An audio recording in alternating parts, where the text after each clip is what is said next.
All right, guys. So AFC East Division champions back to back. I know the fans are extremely excited for this one. They get to see this thing live in person. I think the last time we won the division, it wasn't at home. So the fact that we were able to win this division and we were able to do it at full capacity means a lot to these Bills fans. It means a lot to me personally, seeing our fans have the ability to celebrate. Again, 75K, just going there, just going crazy, going strong. So that's the first thing, right? We have something to celebrate today. Thank you, Dolphins. Thank you, Dolphins. So even if we would have lost the Jets, we still would have won the division. So appreciate that for the Miami Dolphins kind of doing their work. But guys, as much as I am going to celebrate this win, and I think a lot of us are, we got to talk about the real.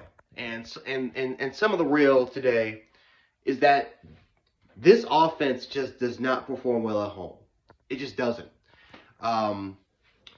We don't perform well in cold weather situations at home. I have no reason why, right? I'm not trying to be superstitious or anything like that. I'm not trying to make any predictions or anything.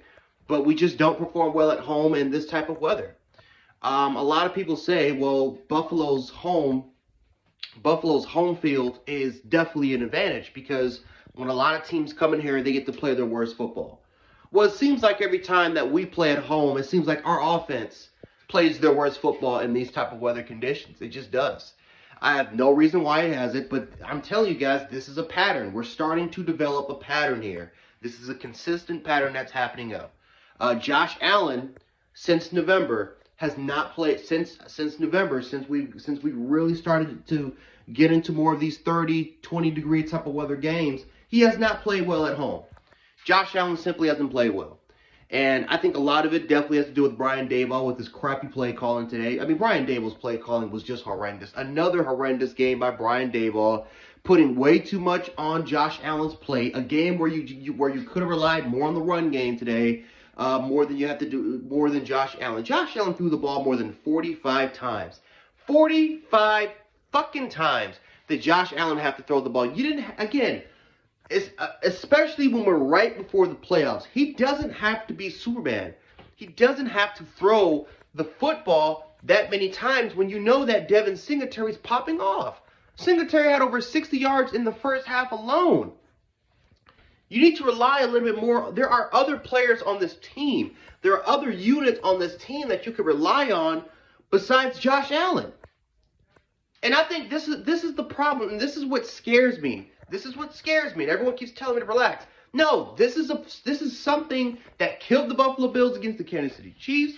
This is something that has killed this football team all year round. This is something that has to be addressed. There are going to be certain games where teams, they're going to be matched up against you really well. They're going to be matched up against you. They're going to know what to do. They're going to stop the pass. You're not going to be able to do what you do on in the passing attack. There are going to be games where your running game is going to be an advantage. I know on paper it may not seem like it. I know all year round we have struggled, but you just can't really abandon the running game.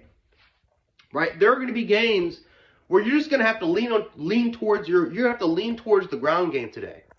You'd have to lean towards it.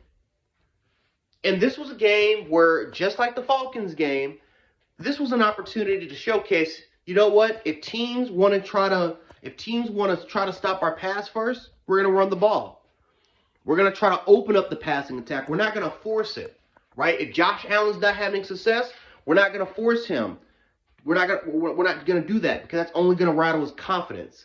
We're going to open up the passing attack by simply consuming the clock and trying to give some, and then we can try to see if we can get some confidence there, right? Get our quarterback more involved a little bit more in the run game, and we'll see where we can go from there. I really wish Daboll can follow that because he followed that philosophy in Week 16 against the Falcons. Again, I go back to Bama versus Cincinnati, but damn it, it took Bill O'Brien less than 7 pass attempts to figure out, okay, you know what, this is a game where Bryce Young, he's not going to throw the football here. They're not going to allow him to throw the football. We have to run the football here to try to open up the passing attack, and we'll see where we can go from there. It took Daboll 16 weeks to figure out this shit, and even then, the next week, you think Daboll would learn? No, he has not.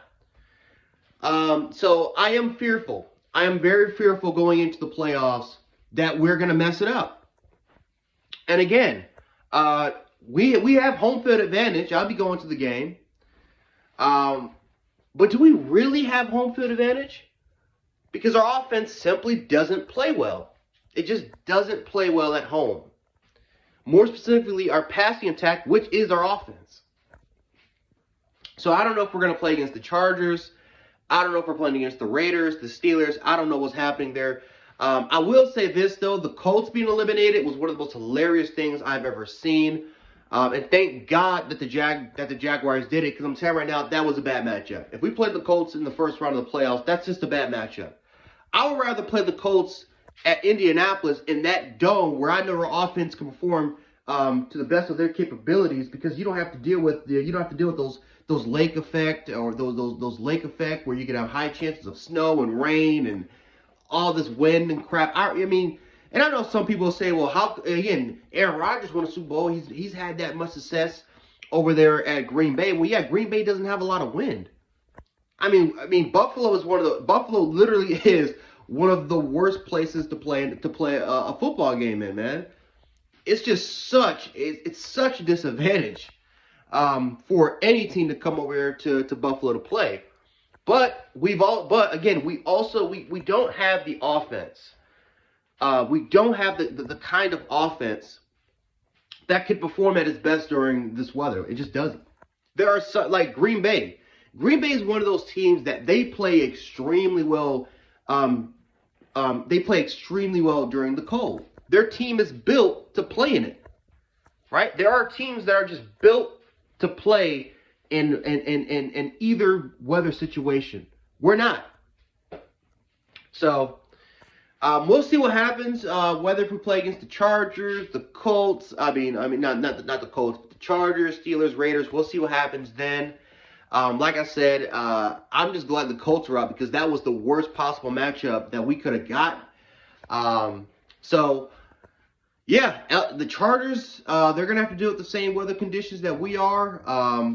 The Raiders, a lot of teams that are definitely going to have to be that are definitely going to be put on comfortable situations. They're going to have to travel on the road to Buffalo. So, really glad that that's happening. And hopefully we can pull off a W in the first round. But there is no question about it, guys. Brian Daboll needs to coach better. He needs to coach better, because this is getting ridiculous at this point, man. It just is. And again, you think I should be used to it, because as much as, especially for me, there has been no one, and I mean absolutely no one, that has criticized Brian Daboll more than me. I have been on his ass since he was at Alabama. But this is getting ridiculous. This is getting out of hand. We're now in the playoffs. He needs to coach better. Our players need to play better, because even though this was against the Jets, there's no reason at all that Matt Hawk should be having the type of game that he had today with those fucking botch snaps, which literally gave the Jets 10 points. Our defense stepped up today. Again, the last couple of weeks, we've had to rely on the defense to keep us in ball games. We can't keep relying on the defense forever. Our offense has to step up at some point and take the reins. But anyway, guys, that's all I got for you guys today. Gen Sports, a.k.a. Gen 716. More Bills content, especially coming out on the way. And I'll catch you guys on the next one. Peace.